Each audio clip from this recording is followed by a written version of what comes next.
Guru Maharaj. Today is a section where after Queen Kunti's prayers, Lord Krishna is getting ready to depart. And before that, brief description of Yudhishthira's ruling of the kingdom is described. So, yeah, Swamini Gopi, whenever you're ready, you can start with the prayers, Mati. Yeah.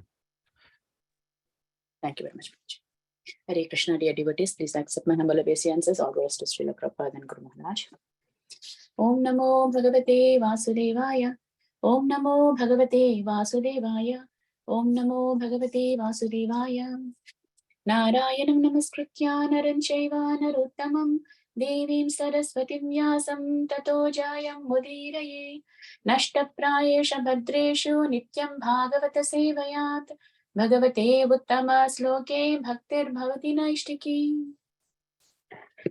Today we are reading from Srimad Bhagavatam, Canto 1, Chapter 10, verse 1 to 18. The departure of Lord Krishna for Dwarka. Text 1.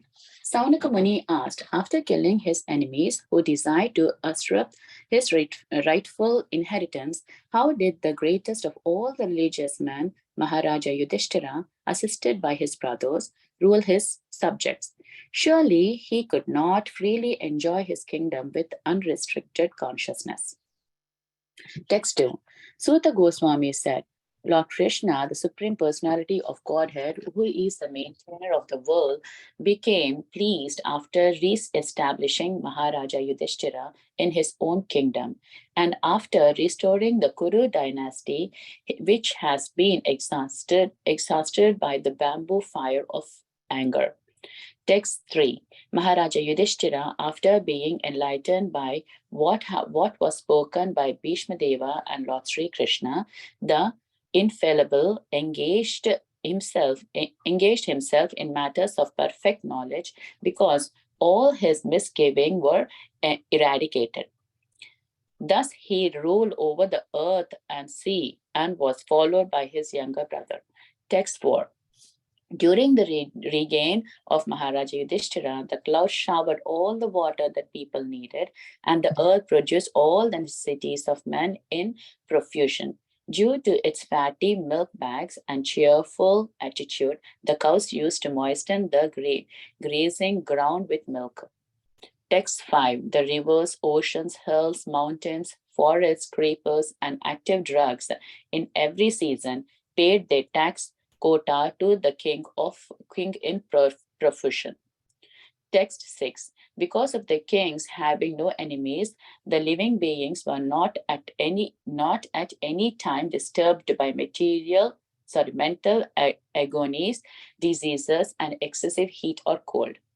Text 7. Sri Hari, Lord Sri Krishna, resided at Hastinapura for a few months to pacify his relatives and please his own sister Subhadra. Text 8.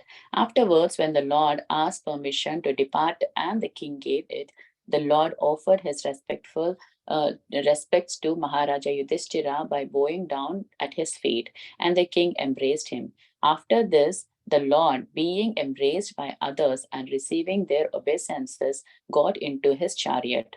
Text 9 and 10. At that time, Subhadra, Draupadi, Kunti, Uttara, Gandhari, Dhritarashtra, Yuyutsu, Kripacharya, Nakula, Sahadeva, Bhimasena, Draumya, and Satyavati all nearly fainted because it was impossible for them to bear separation from Lord Krishna.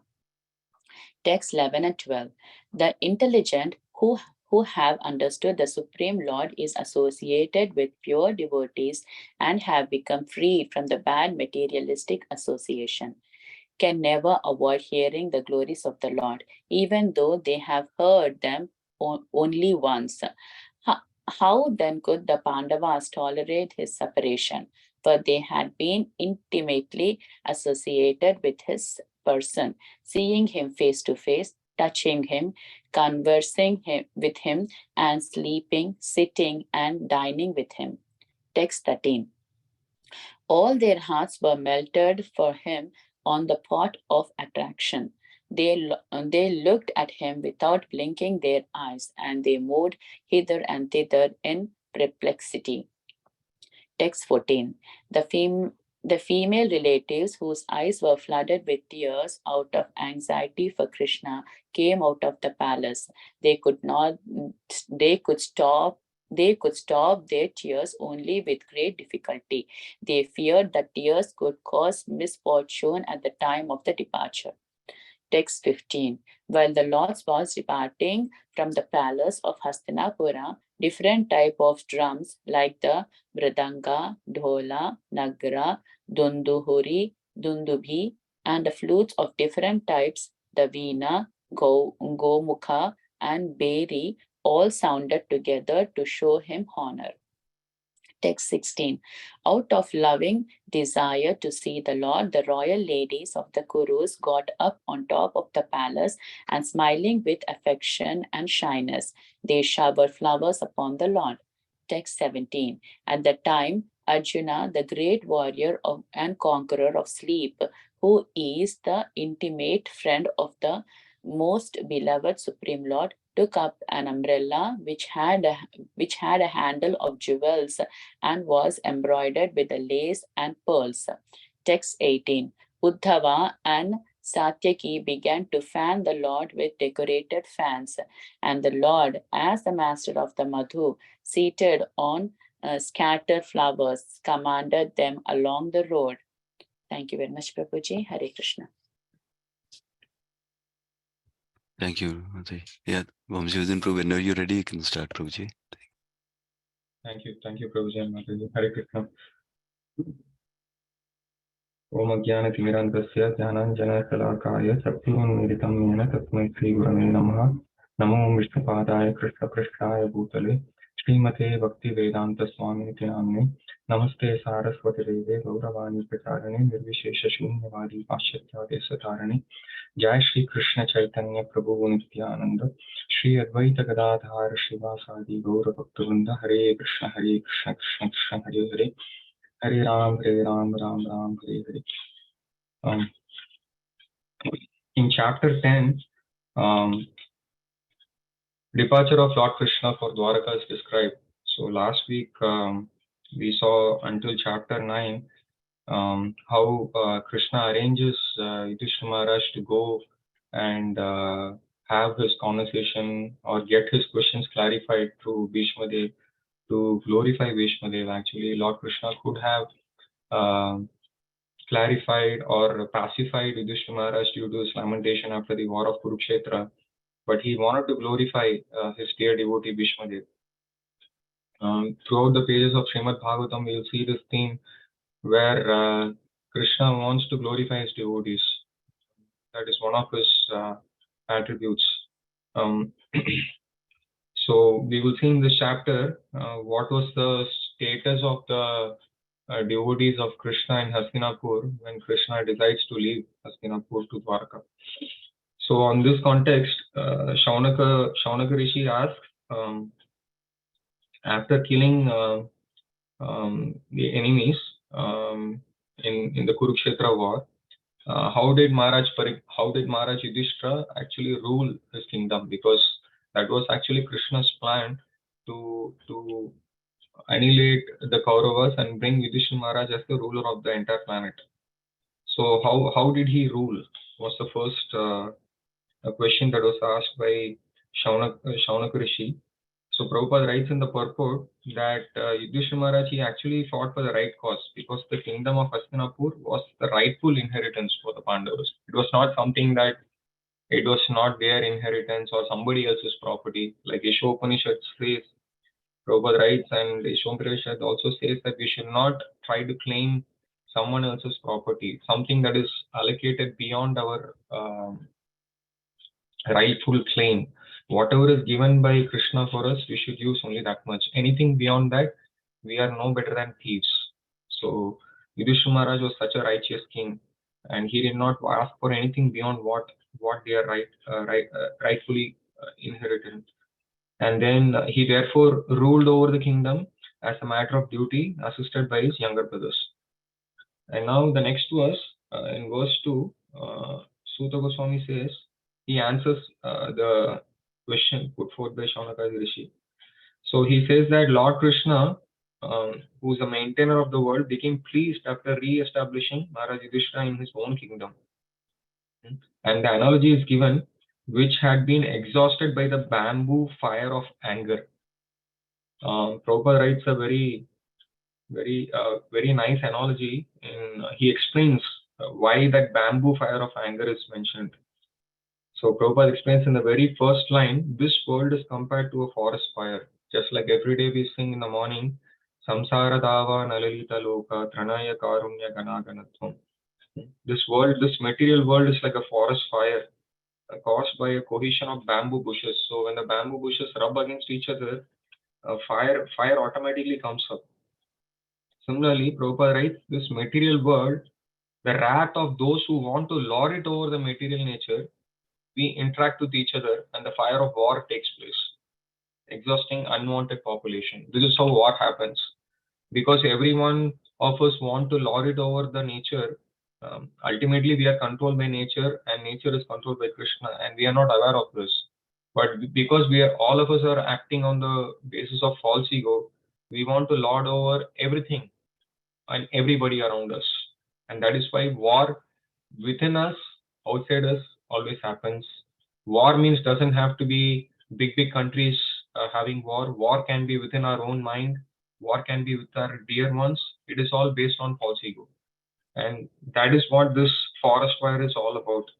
And Prabhupada writes, this whole plan of creation is made in such a way that one who does not come to his senses, meaning that this world is not the place that we are supposed to be, suffers in this material world by pangs of by the pangs inflicted by the illusory energy of the Lord. Just for some flickering happiness, we are always suffering in this material world. But unless and until we come to the senses, by the mercy of an acharya like Prabhupada, we'll have to suffer. And Prabhupada also writes, the battle of Kurukshetra was fought according to the plan of the Lord, so that the undesirable persons could be get rid of the world, because that was one of Krishna's another reason for coming into the world is to annihilate all the miscreants within this creation and re-establish the Pandavas to rule the world.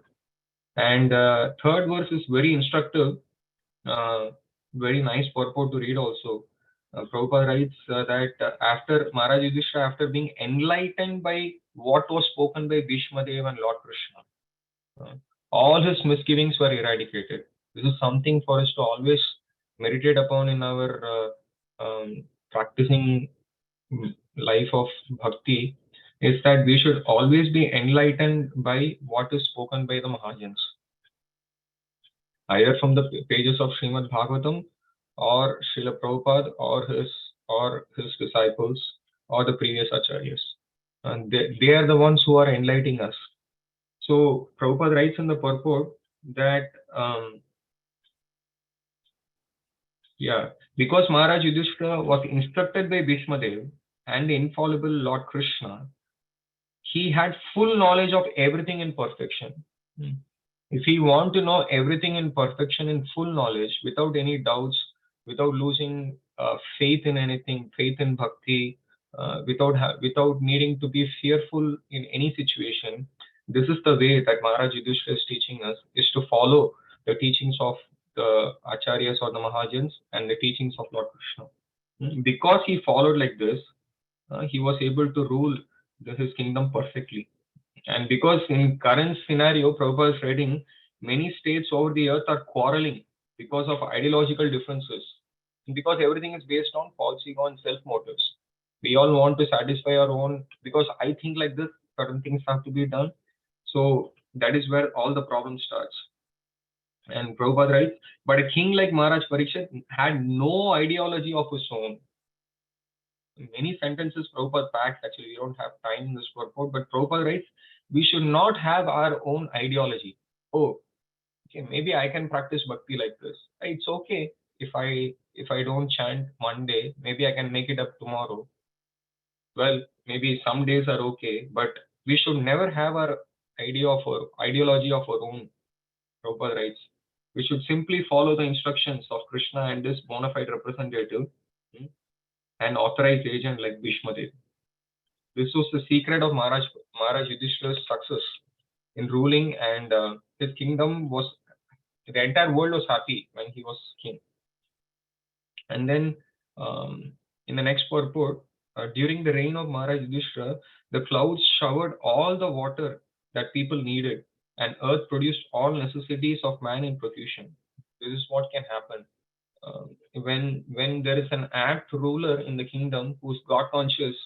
Then the entire world becomes happy, and all the necessities are fulfilled. We will see the same theme even in the fourth canto when Maharaj Prithu, who's the incarnation of Lord Vishnu, empowered incarnation of Lord Vishnu, when he rules the world, also the same thing happens, that everybody is happy, everybody is God conscious.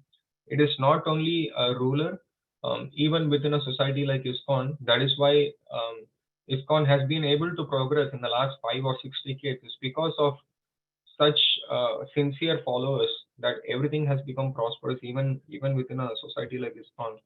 And Prabhupada writes in the purport that the basic principle of economic development is land and cows. Because Maharaj Yudhishthira was an apt king, he was not depending on any other industries or any other ways of maintaining everybody. No machinery, no iron tools, nothing. No slaughterhouses, nothing. Simply he was actually depending on nature, what Krishna had provided through land and cows. And naturally, when he satisfied all the citizens, naturally everything came by. There was no rainfall was aptly provided by Lord Indra. So there was a lot of grains and fruits nicely growing, vegetables sumptuously providing for all the man and all the prajas, all the animals. And a fatty cow delivered enough milk to supply a man sumptuously, which will provide vigor and vitality. So milk is very important ingredient in our spiritual life. Prabhupada also writes later in the first canto, many of us actually disregard the fact, oh, I'm getting old. It's not like that. Of course, our health is important, but milk is an important factor in our spiritual journey. Prabhupada even writes in the first canto that milk actually helps develop our spiritual aspects to understand bhakti better. Actually, if milk comes from a proper source. So Prabhupada writes, if there is enough milk, enough grains, enough fruit, enough cotton, and all the other ingredients, why do people need cinemas, houses of prostitution, slaughterhouses, etc.? It is not needed. And Maharaj Yudhishthira was able to provide all this in his kingdom. So Prabhupada writes, human civilization should depend on the production of material nature without artificially attempting economic development into the world. Simple living, high thinking, Prabhupada believed in very strongly, and he encouraged his disciples also to follow in that pursuit. And then in text 5, Prabhupada writes, similarly, the rivers, oceans, hills, mountains, forests, creepers, active drugs, in every season paid their tax to the king in profusion. So meaning all the rivers, oceans, hills, and mountains, they were also helping Maharaj Yudhishthira to provide all the necessity things for the people in general. Because Maharaj Yudhishthira was following the instructions of Bhishmadev and Krishna. So Prabhupada writes in the purport, if the Lord is pleased, every part of nature will be pleased. If Krishna is pleased, every part of nature will be pleased. Because Prabhupada says, by watering a root of the tree, everybody is satisfied, which includes material nature. Because material nature is Prakriti, and it's an energy of Krishna. It's directly an energy of Krishna, very powerful. But we cannot control Prakriti. That's our nature, to try to control everything and everything around us. But Prabhupada is saying, if we try to please Krishna, material nature also becomes pleased. We see very, very simple examples in temple, right? The pujaris are so wonderfully, they are serving the temple. They are also growing flowers. We see so many flowers coming up in the apt season for the pleasure of Krishna that they are growing. Right? Where this is all coming from? It is all coming from nature. But because with so much love and devotion they are doing this, all the flowers are coming very naturally from the front yard and the backyard only. Right? So when Krishna is satisfied, everything is satisfied. And because of that, in text 6, all the citizens were happy.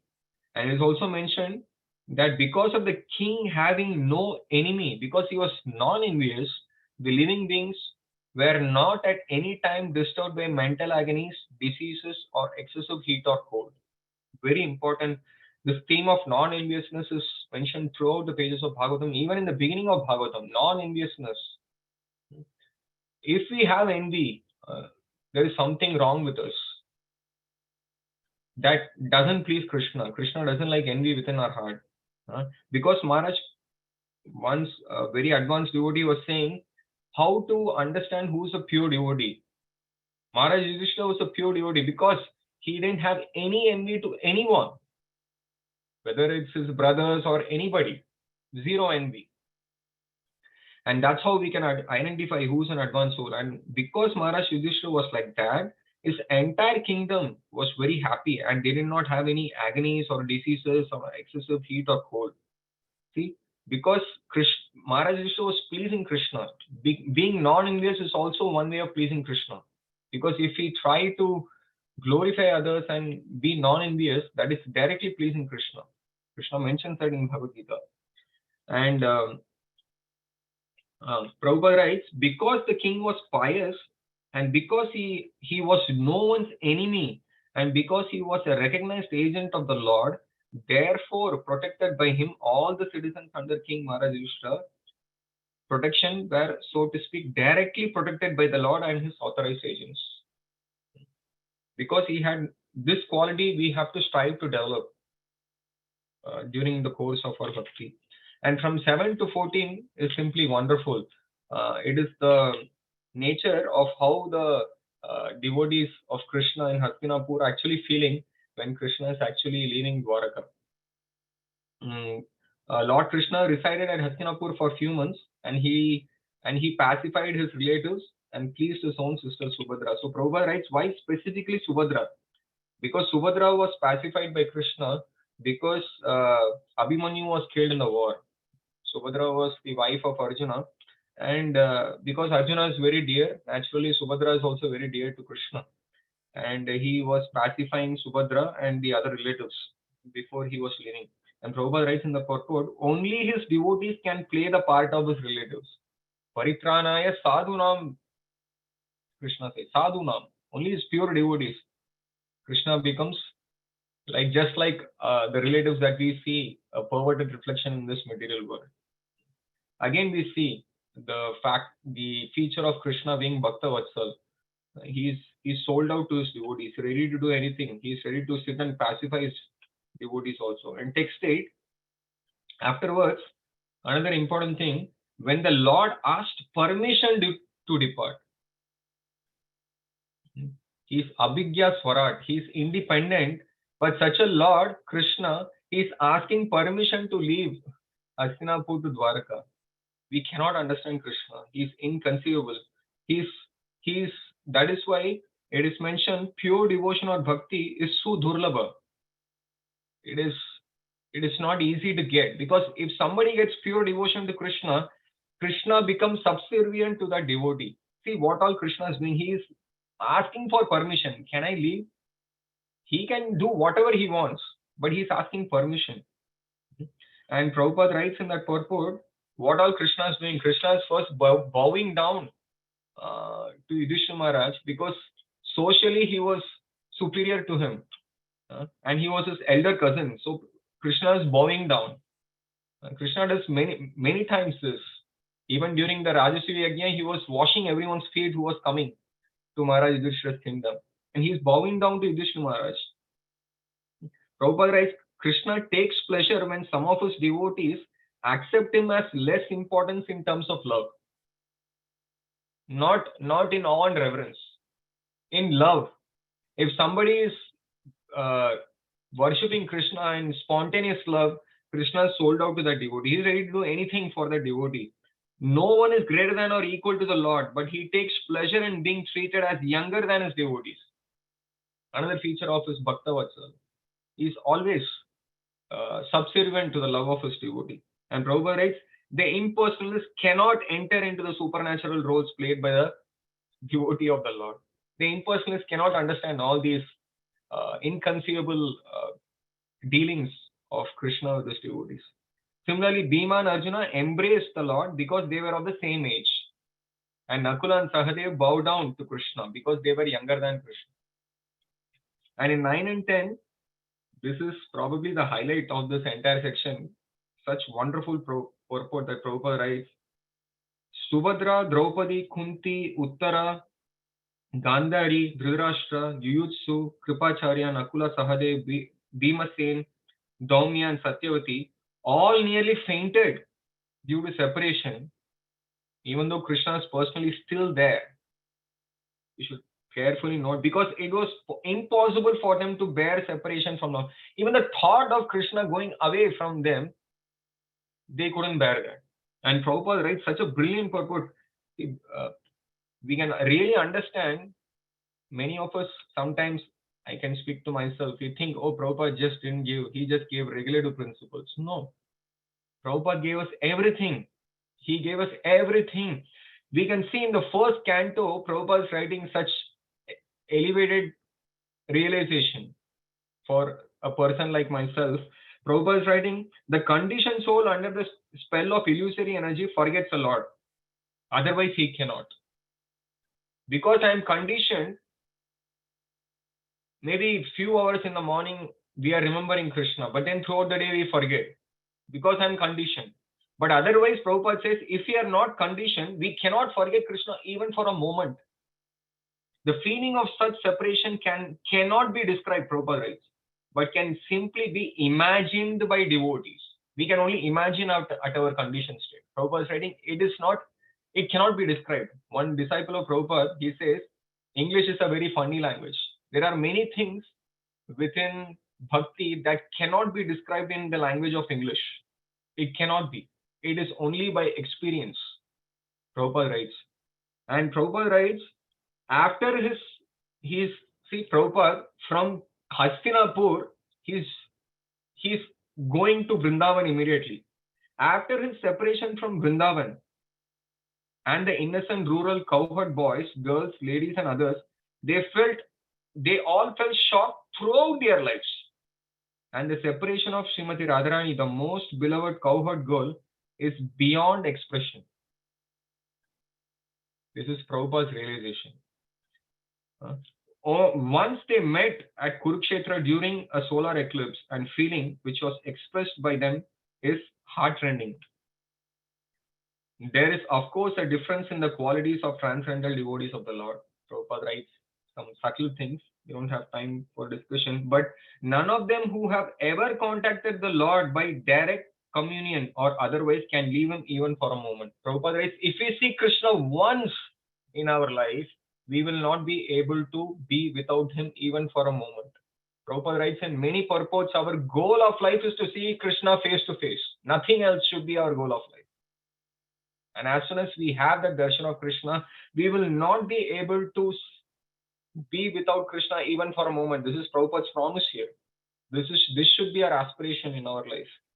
And then Prabhupada writes in the next verse, an intelligent, the translation states, the intelligent who have understood Supreme Lord Sri Krishna in association with his pure devotees have become freed from bad materialistic association can never avoid hearing the glories of Lord Krishna, even though they have heard them only once. Even if we hear Krishna only once in the association of pure devotees, we cannot give up Krishna's association. This is Bhagavatam story, and it can be experienced. Pratyaksha vagamam dharmyam susukam kartum abhyayam. It is direct experience. A sadhaka can realize by hearing from the mouth of pure devotees once. Bhagavatam says, once if we hear, we cannot give that association at all. And now the analogy is given, if a sadhaka can experience like this, the Pandavas, how can they tolerate separation from Krishna? Why? Because they were able to see him face to face. They intimately associated with Krishna. They touched him, they conversed with him, they were sleeping with him, they were sitting and dining with him. How can they give the association of Krishna? Prabhupada, this is the purport that we have to read today. Prabhupada writes, There is no end to sense gratificatory business in this material world, and the conditioned soul becomes entangled in such servitude without hope of release. But Prabhupada is giving a solution. The release is only, see, whenever Prabhupada writes only must, we have to pay attention. The release is only affected by association with pure devotees. Only with pure devotees, nobody else. That is why Prabhupada says in one of his classes, tapasya or austerity means to study his books at least 2 hours every day. At least 2 hours every day. That is associating with a pure devotee. By such association, one is gradually promoted to his transcendental consciousness. So bhakti is a gradual process. The other day also on, I forgot, on Saturday, we were hearing one very elevated soul, he was telling, we should not jump over different things in bhakti. It is a gradual process. And then Prabhupada writes, by such association with pure devotees, by hearing them submissively, attachment for material enjoyment becomes slackened. It is reduced gradually. And what happens? Simultaneously, attraction for hearing about Krishna becomes prominent. We want to hear more about Krishna. And the attachment towards material enjoyment gradually decreases. Vasudeve Bhagavati Bhakti Yoga Prayojitaha. Vairagyam, detachment automatically comes. We don't have to separately endeavor for detachment. And Prabhupada writes, they could not even think of separation from Krishna since the attraction was more intense for them because of continuous personal contact. And Prabhupada writes, okay, someone may ask, oh, I am not seeing Krishna. I am a conditioned soul. I am not seeing Krishna. But Prabhupada is giving a practical solution for that. He says, we can also have personal contact of Krishna. How? By remembrance of his form, quality, by chanting his name, fame, pastimes, etc., which is equally attractive for the pure devotee, so much so that he forgets all forms, quality, name, fame, and activities of the mundane world. We can also have personal contact of Krishna in the form of Srimad Bhagavatam, through his pastimes, through his qualities. By chanting his names, we are actually having personal contact with Krishna. And due to his mature association with pure devotees, such a devotee, he is not out of contact with the Lord even for a moment. This is a matter of realization for us. Something we can learn from Prabhupada. He is saying, when we mature in bhakti, then we don't want to be out of contact with Krishna even for a moment. Sri Chaitanya Mahaprabhu also mentioned this. When the descendants of Kuliyagram, they come and ask, who is a Vaishnava? Mahaprabhu gives similar theme there. So in 13, all the hearts of the residents of Hastinapur were melting for him in pot of attraction, and they looked at him without blinking their eyes, and they moved hither and thither in perplexity. They couldn't even take their eyes off of Krishna. So Prabhupada writes, once this relation is slightly revived, meaning this relation with Krishna is slightly only revived, the conditioned soul at once becomes freed from illusion and becomes mad after association of the Lord. Many people think, oh, these Hare Krishnas are crazy. Prabhupada is writing, yes, we have to become crazy for Krishna, not for anything else in this world. By following the process that Prabhupada gave in verse 12, the natural effect is somebody becoming mad for Krishna. It is an obvious effect, Prabhupada is writing. And this association is made possible not only by personal contact with the Lord, but also by the association of his name, fame, form, and quality. And Prabhupada is writing, Srimad Bhagavatam trains the conditioned soul to this stage of perfection by submissive hearing from the pure devotee. Prabhupada again and again, he is giving what is the process.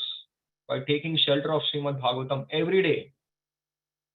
From a conditioned state, we gradually become purified.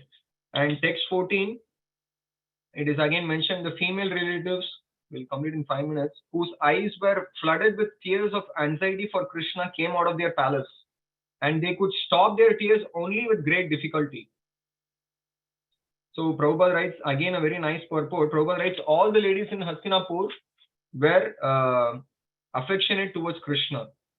All of them were relatives also, Prabhupada writes, and they couldn't control. Prabhupada writes, generally Matajis or women, they have very soft heart, and men are very hard hearted. Prabhupada writes in the fourth canto. So naturally they couldn't control their tears that Krishna is leaving Hastinapur, and Prabhupada writes, but they checked because they thought that maybe it is some kind of misfortune, right? If somebody is coming to our home and leaving and then they are crying, it is not auspicious. So they were somehow controlling their tears. And Prabhupada writes a very interesting point. Ladies who were the wives and daughters-in-law of those who died in the battlefield never came in direct contact with Krishna. Okay, they have never come in direct contact with Krishna, but all of them heard of him and his great activities, and thus they thought of him, talked of him, his name, fame, etc., and became affectionate also, like those who were in direct contact. See, Prabhupada is again confirming that we don't have, at a conditioned state, we may not be able to see Krishna. We will not be able to see Krishna, but we will have the same effect by hearing about him and by chanting his names, which is essentially what Prabhupada is asking us to do. Shravanam, Kirtanam, every day, no holidays. And we can experience the same personal direct contact with Krishna. Prabhupada is writing, therefore, directly or indirectly, anyone who thinks of Krishna, talks of Krishna, or worships Krishna becomes attached to him. This is a promise by an Acharya. And in text 15, while the Lord was departing from the palace of Hastinapur, different types of drums like mridanga, dhol, and all other instruments like flutes, veena, bheri, all sounded together to show him honor, to show honor to Krishna. And then in the next verse, out of a loving desire to see the Lord, all the royal ladies of the Kurus, they got up to the top of the palace, and smiling with affection and shyness, they showered flowers on Krishna. And Prabhupada writes a very interesting purport, some lesson for all of us to learn. It may be seen that why Prabhupada is just talking about women here, but essentially Prabhupada talks about both men and women in the purport. Prabhupada writes this shyness is actually a beauty for the opposite sex, especially Matajis, and this needs to be protected, Prabhupada says. Because in Vedic culture, generally women don't go out much because they have this natural shyness, and this needs to be protected. And this incident from Mahabharata period proves definitely that the ladies of the palace observe strict restriction of association with men. No free mixing, not like today. That is not Vedic culture. That is why even in ISKCON we have this still followed. And Prabhupada is, this shyness is a gift of nature, and this needs to be protected. Not like showing ourselves, our bodies, or exposing our bodies outside.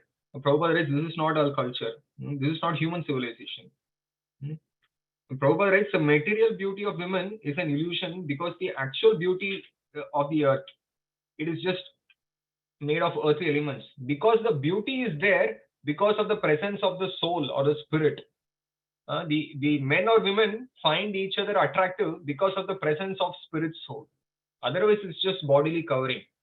Prabhupada is writing, the dead body has no beauty because no one will accept the dead body of either a man or a woman. It's the spirit soul or the spiritual spark which is beautiful within the person that makes the person beautiful.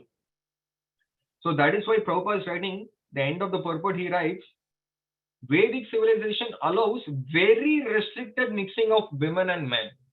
Very much restricted. It needs to be only when necessary. No free mixing. Very important in a sadhaka's life. Sometimes we tend to overcome this. We take it easy, but it should not be taken easy. Why? Prabhupada is writing, women is considered to be fire and man is considered to be butter. And the butter must melt in the association with fire. It must melt. I cannot think myself how I am a very transcendental person. No. It's an acharya who is saying, butter must melt in the presence of a woman. Or the man or the woman. Either way. So we have to be very watchful. Only when it is necessary, man and woman should talk with each other. No giggling, mingling. This business is not spiritual life. It's not going to help anybody. Sri Chaitanya Mahaprabhu says, it is like willingly drinking poison. If we want to drink poison willingly in our bhakti, we can do all these things. But if somebody is very serious about bhakti, it is not recommended. And the last two verses, It is mentioned Arjuna, the conqueror of sleep, Gudakesha, was holding to his intimate friend Krishna. He was holding an umbrella which had a handle which was bedecked with jewels and embroidered and with lace and pearls. Prabhupada writes, this is a natural consequence of Maharaj Yudhishthira's wonderful ruling in the kingdom. Naturally, all the oceans were giving all the gems and everything. So Prabhupada again compares today's modern society where we are just running every day for all these industries and enterprises, where nature is naturally giving everything when the apt kingdom or a king is ruling.